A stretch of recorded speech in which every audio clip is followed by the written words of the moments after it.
Before anything else, I have to thank Avery Collins from Charlotte and Mariah Foster from Cleveland. Women like you are always the first to react, to share feelings, to defend the characters. You keep these stories breathing. And today's story, my God, the ending. It hits like a movie twist nobody saw coming, the kind that makes you freeze with your mouth open. But there's something frustrating. YouTube hides the ending unless you're subscribed. You'll watch the build-up, and then lose the explosion. So make sure to subscribe, drop your like, and tell me your city. I love knowing where these stories land. Before we dive in, tell us where you're watching from. We love seeing how far our stories reach. Now, before you start reading, I need you to understand something. What you're about to experience will completely reshape how you think about love, parenthood, and the courage it takes to show up as your authentic self. A single father, a brilliant CEO, 2 children who changed everything, and 1 coffee shop meeting that proved love doesn't require perfection, just truth. If you haven't subscribed yet, do it now, because this story has the most incredible ending, and you won't want to miss the other amazing stories coming your way. Trust me on this. Now, let's begin. The cafe door opened at exactly 2 p.m., and Michael Turner's heart stopped. She was here. Lauren Hayes, the brilliant CEO he'd been messaging for 2 weeks. The woman whose texts made him laugh for the first time in 3 years. But she wasn't alone. Michael watched from his corner table as Lauren maneuvered through the door, her designer heels clicking with determined precision. Behind her, she pushed a wheelchair carrying a boy, maybe 10 years old, his thin legs motionless beneath a Star Wars blanket. His bright eyes scanned the cafe like he was planning escape routes. The entire atmosphere shifted. Conversations quieted. A woman quickly looked away. A teenager stared openly until his mother smacked his arm. The barista's smile faltered, transforming into that expression Michael knew all too well, that toxic mixture of pity and discomfort people wore like masks when confronted with disability. Lauren's jaw tightened. Her fingers gripped the wheelchair handles harder, and Michael could see it in every line of her body. She was ready for battle, ready for rejection, ready to protect her son from what was coming. "Jason, honey, remember what we talked about? We're only stopping in for a minute. Mom has to tell someone something important." The boy nodded, but his fingers twisted in his lap. "That man doesn't know about me, does he?" "No, sweetheart, he doesn't." Michael stood slowly, his mind racing, not with excuses or escape strategies, but with sudden, overwhelming recognition. He knew that look in Lauren's eyes, that defensive armor, that exhausted courage. He saw it every morning in his own mirror. Lauren spotted him and stopped halfway through the cafe, chin raised. "Challenge. Go ahead," her posture said. "End this. Run. Everyone does." But Michael did something that made her freeze completely. He walked toward them, his eyes never leaving Jason's face, and when he reached them, he knelt on one knee so he was at Jason's eye level. "You must be Jason," Michael said quietly, extending his hand to the child first, completely ignoring Lauren. "I'm Michael. That's an awesome Star Wars blanket. The Battle of Endor, right?" Jason's entire face transformed. His suspicious look dissolved into surprise, then bloomed into the kind of smile that could power a small city. "You know the Battle of Endor?" "Know it. I built a Death Star with Legos with my daughter last month. Took us 3 weeks because her hands don't always cooperate, but we did it. Every single brick." Lauren made a sound, half sigh, half sob. Michael finally looked at her, and that's when she saw them. Tears, real tears, streaming down this stranger's face. But not the tears she expected. Not pity, not discomfort. These were tears of recognition, understanding, of finding someone else who spoke the same unspoken language of hospital waiting rooms, and everything must be modified, and small victories that mean the whole world. "Hi, Lauren," he said, standing but keeping one hand on Jason's wheelchair, like it was the most natural thing in the world. "Would you both like to sit down? I picked this table specifically because there's plenty of room for a wheelchair. My daughter Emma sometimes uses a chair, and she hates when restaurants cram them into corners." The words hung in the air like held breath. "Your daughter," Lauren's voice cracked. "Your daughter sometimes uses a wheelchair." Juvenile rheumatoid arthritis, progressive. Today's a good day. She's at home winning at checkers against our neighbor. She insists on moving the pieces herself, even when it takes forever. Mrs. Chen pretends not to notice when Emma accidentally knocks over half the board. Michael's smile was gentle, private. The smile of a parent who'd learned to find joy in unexpected places. But you didn't come here to hear about my daughter, right? Lauren sank into a chair like her strings had been cut. Her carefully constructed facade, the CEO, the one who'd carried her through board meetings and hostile takeovers, completely fell apart. I brought Jason to scare you away, she whispered. I know, I've done it 12 times. Michael pulled out his phone, his fingers trembling slightly as he found a photo. This is Emma. The image showed a little girl with Michael's eyes and a smile that could light up darkness, sitting in a bright purple wheelchair with her arms raised in a victory gesture beside a completely demolished Lego city. Did she destroy it on purpose? Jason asked, leaning forward with interest. No, it was an accident. She tried to give me a high five after we finished, but her joints locked up mid-celebration. She destroyed 3 weeks of work in 2 seconds. Michael's laugh held no bitterness. She cried for about 30 seconds, then said, Well, Dad, now we can build it again, but better. That's Emma. She finds the silver lining in everything, even when her own body betrays her. Lauren's hand covered her mouth. How long have you been doing this alone? The question hung between them, weighted with shared understanding. 3 years. Her mother left when Emma's condition worsened. Couldn't handle watching our perfect daughter struggle. To tie her shoes. 6 years. Jason's father stayed until his 4th birthday, long enough to realize our son would never catch a ball in the backyard or go jogging with him on morning runs. He sends checks, generous ones, but checks don't teach a boy how to be brave when kids stare at the playground. Jason had been listening quietly, but now he tugged Michael's sleeve. Does Emma like space? I love space. I want to be an astronomer, but Mom worries because some observatories don't have wheelchair-accessible ramps. Funny you should mention that. I'm a construction engineer, and I just finished work on new accessibility renovations at the Richmond Observatory. Every floor, every telescope station, fully accessible. I made sure of it. Really? Jason's eyes widened. You built ramps to the stars?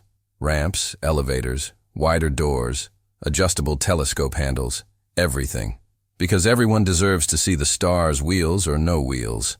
Lauren watched this stranger, this man she'd agreed to potentially date, talking to her son like he was the most interesting person in the world. No forced enthusiasm, no performative kindness, just genuine connection. Most people see the wheelchair first. Most people do. Michael paused. I'm sorry, I shouldn't.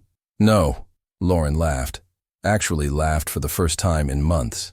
The barista appeared with coffee, her discomfort palpable as she maneuvered around Jason's wheelchair. Michael noticed Jason shrinking, making himself smaller, apologizing for taking up space. Hey, Jason, Michael said casually. Want to see something cool? He pulled out his phone again, scrolling to a video. It showed Emma in what looked like a gym, her wheelchair decorated with ribbons and lights like a parade float, spinning in circles while other kids in wheelchairs played basketball around her. That's wheelchair basketball, Jason whispered.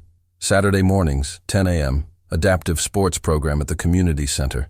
Emma's terrible at basketball. I mean, really terrible, but she loves it. They also do wheelchair racing and volleyball, and sometimes they just have wheelchair dance parties because why not? Mom, can I? We'll see, Lauren said automatically, then caught herself. Actually, no.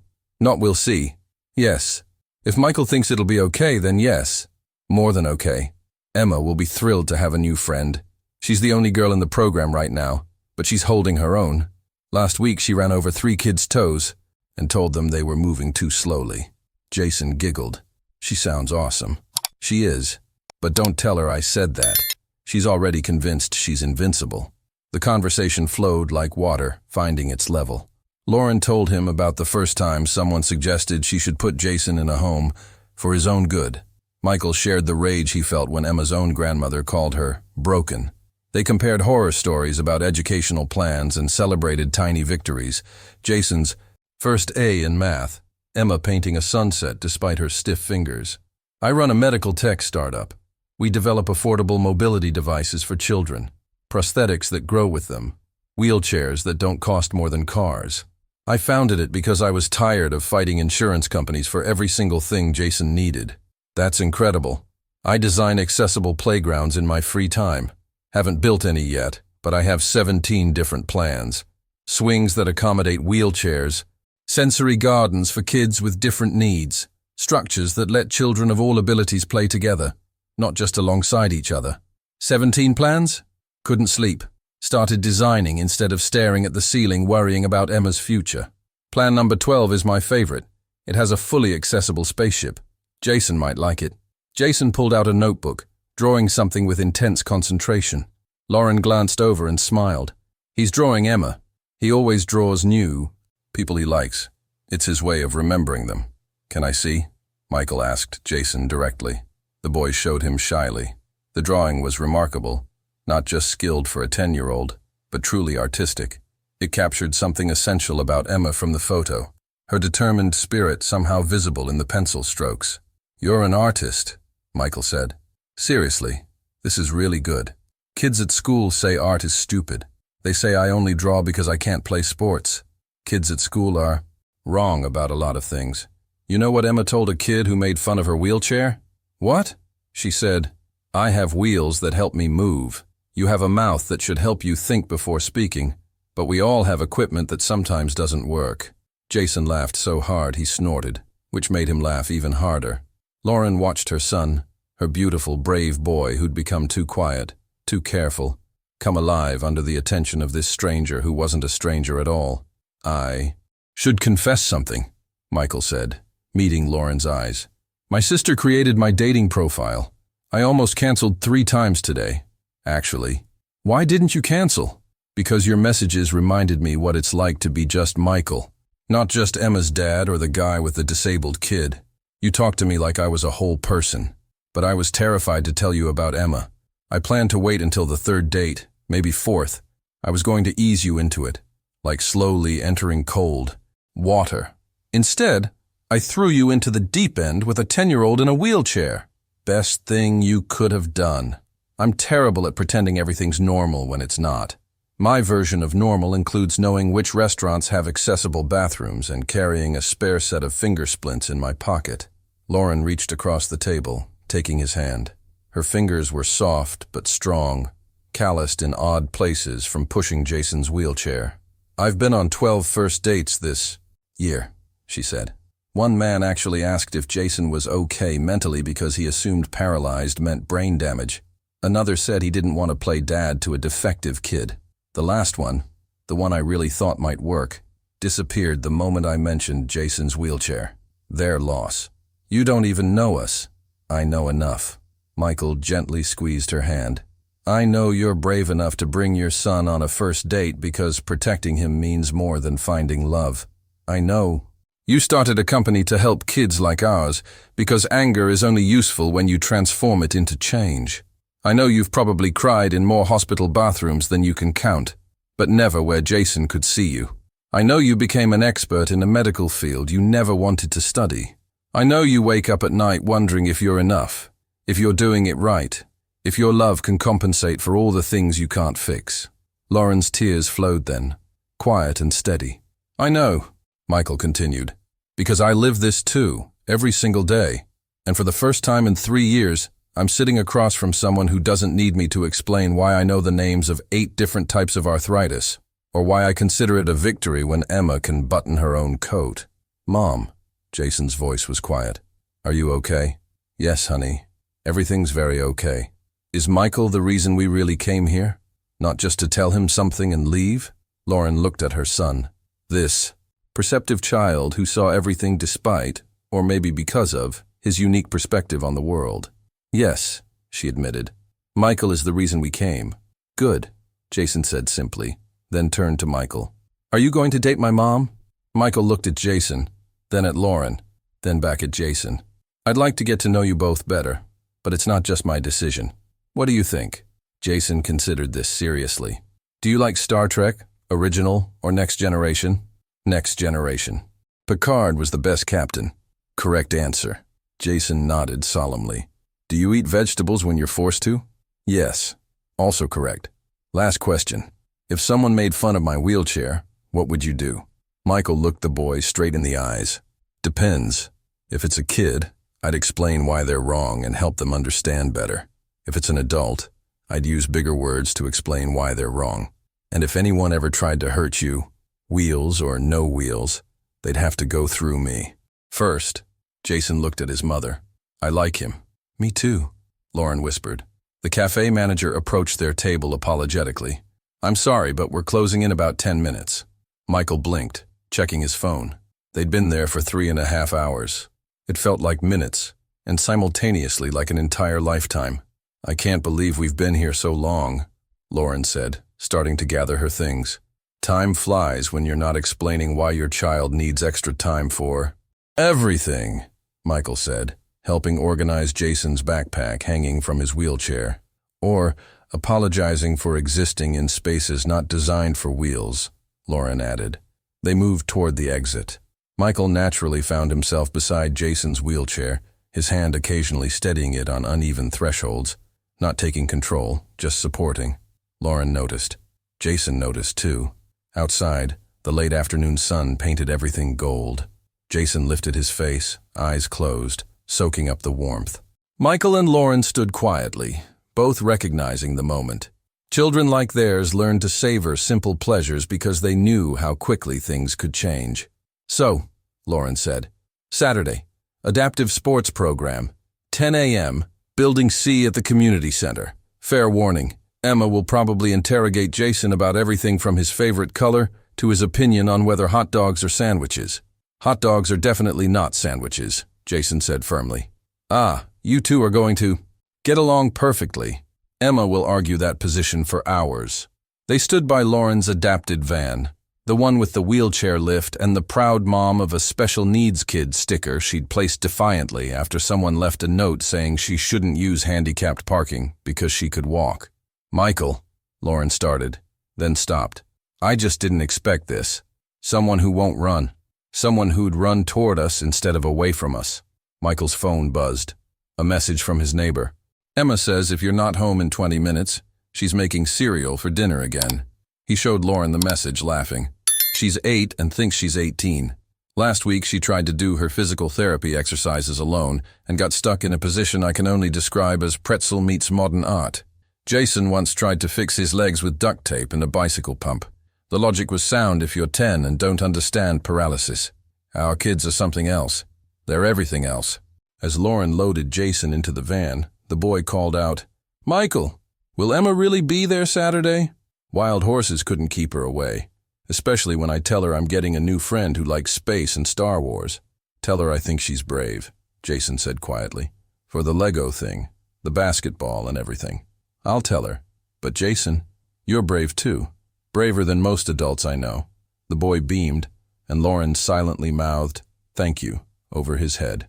As they drove away, Michael stood in the parking lot, processing what had just happened. His phone rang. His sister Margaret. So how did it go? Was she worth the haircut and the nerves? Margaret. She brought her son. Oh no. You said you didn't mind kids. He's in a wheelchair, paralyzed from spina bifida. Silence then. Oh, Michael, I'm so sorry. That must have been. It was perfect, Mags. What? For the first time since Jennifer left, I met someone who didn't need me to explain why I constantly check, so. My phone waiting for calls from the school nurse. She didn't flinch when I mentioned Emma's wheelchair. Didn't look at me with pity when I talked about the arthritis. She just understood everything. Michael, we're seeing them Saturday. Both of them. Emma's going to have a friend, Mags.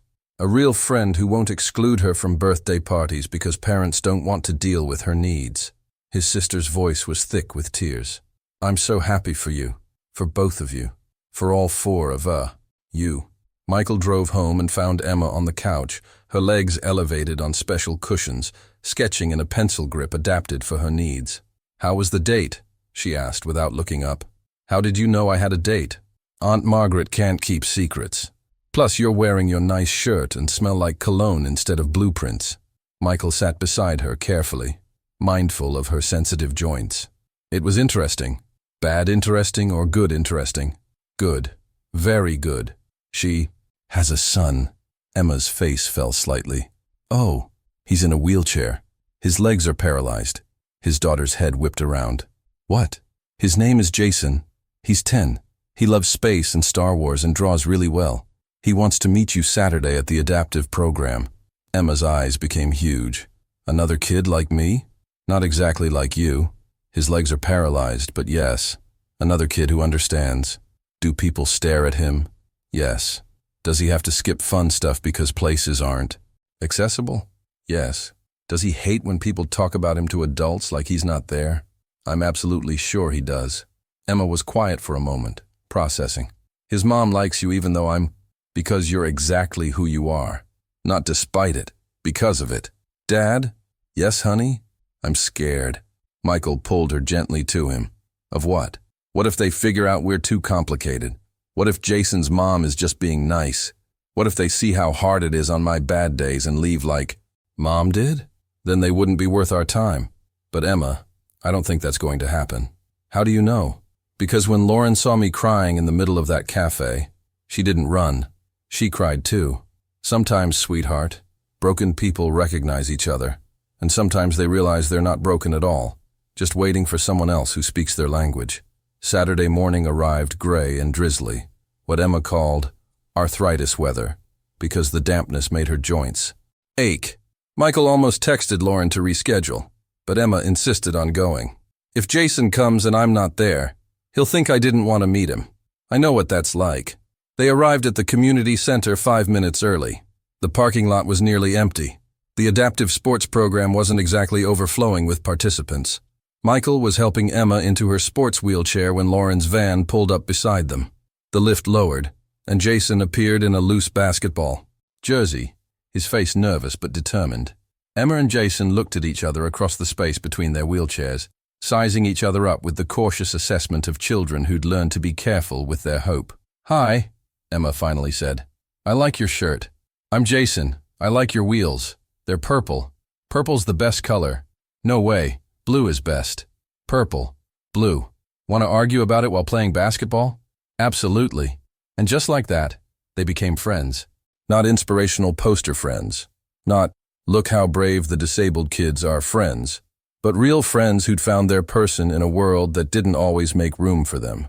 Michael and Lauren stood to the side as their children rolled onto the court, Jason still insisting blue was better, while Emma launched into a passionate defense of purple that included historical references Michael didn't know she knew.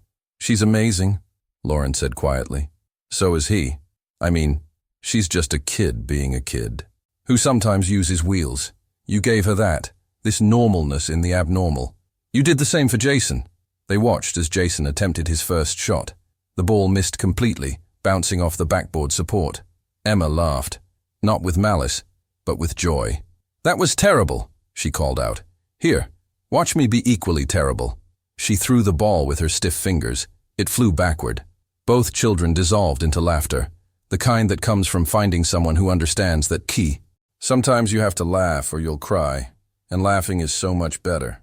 Your text last night, the one that said this was the best first date you'd had in years. I meant it, even though you surprised me with Emma. Especially because you surprised me with Emma, though technically I think we surprised each other. You with Jason, me with Emma. Michael turned to look at her. Can I ask you something? Anything. Why did you really bring him?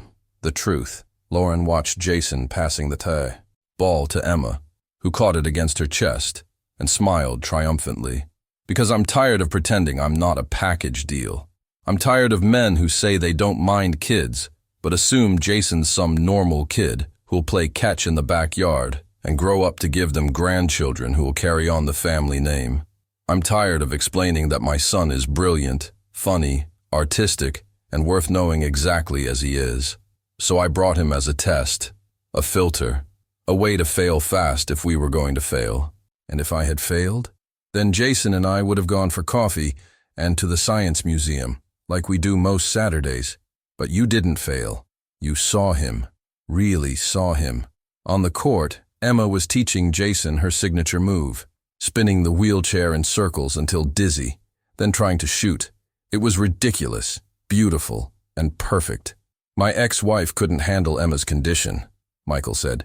She said she didn't sign up for a disabled child, like any of us sign up for the cards where I dealt. She sends birthday cards, Christmas cards, checks, but she hasn't seen Emma in 2 years. Jason's father shows up twice a year, takes him to lunch at restaurants without wheelchair access, then gets frustrated when we have to leave. He keeps asking when Jason will grow out of this. Like paralysis is a phase, like teenage rebellion. They're missing everything that counts. The coach called for a water break. Jason and Emma rolled toward them, faces flushed with exertion and joy. "Mom," Jason exclaimed. "Emma says there's a telescope at the observatory that I could use from my wheelchair. Michael built it." "Michael didn't build the telescope," Emma corrected, with 8-year-old precision. "He built the platform that makes it work for people like us." "That's even cooler. Can we go there sometime?" Jason asked, looking between the adults. "All 4 of us?" Michael and Lauren exchanged glances. "I think that can be arranged," Michael said carefully. "Does that mean—" "You're dating?" Emma asked bluntly. "Because Aunt Margaret says you should, Dad. She says you're becoming a hermit crab, whatever that means."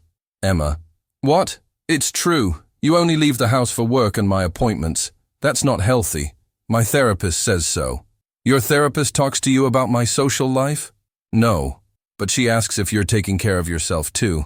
I told her you eat cereal for dinner when I'm at Aunt Margaret's." "Mom eats protein bars and calls it dinner," Jason laughed. "Adults are a disaster," Emma declared. "We should supervise them." "Agreed," Jason said seriously. "Mom, you should date Michael. He understands wheelchairs, appointments, and stairs. Plus, he builds cool stuff." "And Dad," Emma added, "you should date Jason's mom. She runs a whole company and doesn't treat Jason like he's broken. Plus, she's pretty." Both adults blushed. "Out of the mouths of babes," Lauren muttered. "More like out of the mouths of tiny tyrants," Michael replied. But he was smiling. The coach whistled to resume play. As the children rolled away, Jason called out, "Michael, will you stay for the whole practice?" "Wouldn't miss it." "Both of you?" Emma added, looking at Lauren. "Both of us," Lauren confirmed.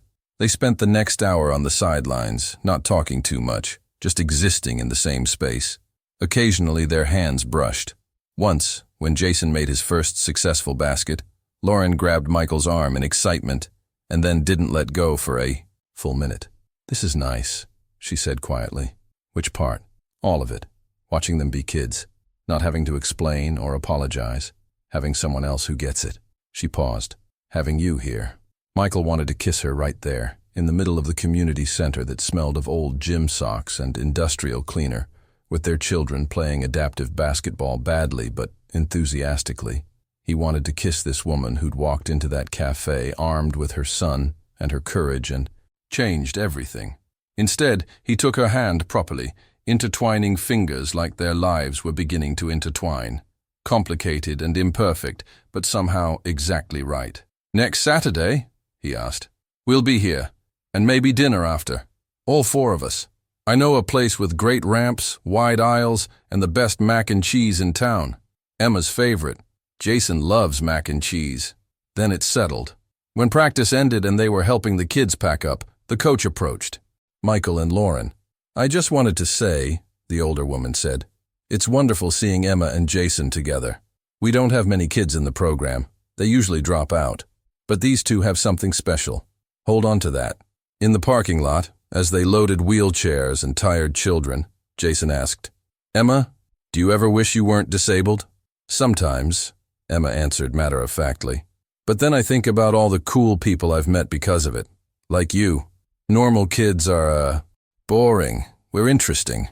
We're superheroes with wheels instead of capes. Wheels are more practical than capes." "Exactly," Emma said.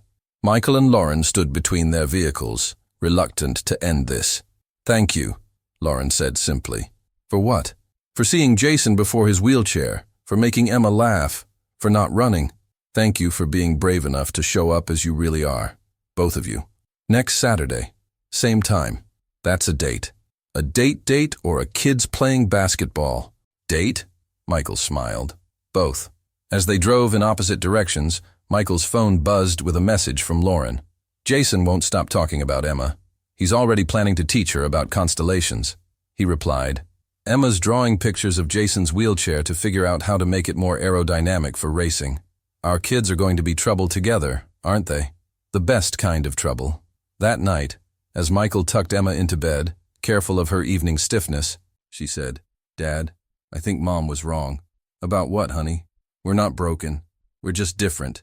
And different isn't bad." "No, it's not. And Jason's mom is nice.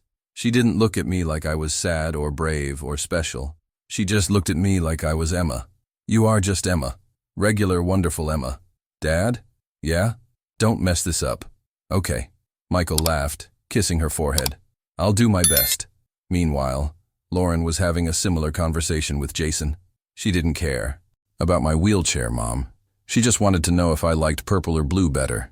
"That's because she sees you, honey. The real you." And Michael knew about Star Wars and space. He did. "Mom, are you going to marry him?" "Jason, we just met." "So, when you know, you know. You always say that about business decisions." "This isn't business." "No," Jason said thoughtfully. "It's better. It's family." 3 months later, at the cafe where it all began, Michael and Lauren sat at that same corner table. This time they were planning Jason's 11th birthday, a space-themed celebration at the observatory Michael had helped make accessible. "Emma wants to give him a telescope," Michael said, showing Lauren options on his phone. "That's too expensive. She's been saving her allowance for 2 months. She said Jason needs to see the stars properly if he's going to be an astronomer." Lauren's eyes moistened. "Our kids are really something. They get it from their parents." "Michael." "Yeah? The manager is watching us. I think she remembers us from that first day." Michael glanced over. The older woman behind the counter gave them a knowing smile and a little wave. "Should we tell her?" Lauren asked. "Tell her what?" "That her cafe is the place where 2 broken families became one whole." Michael raised Lauren's hand, kissing the ring he'd placed there just a week ago. A small ceremony with just their children, Margaret and Lauren's parents, all crying happy tears, as Emma and Jason declared themselves officially siblings. "I think she already knows."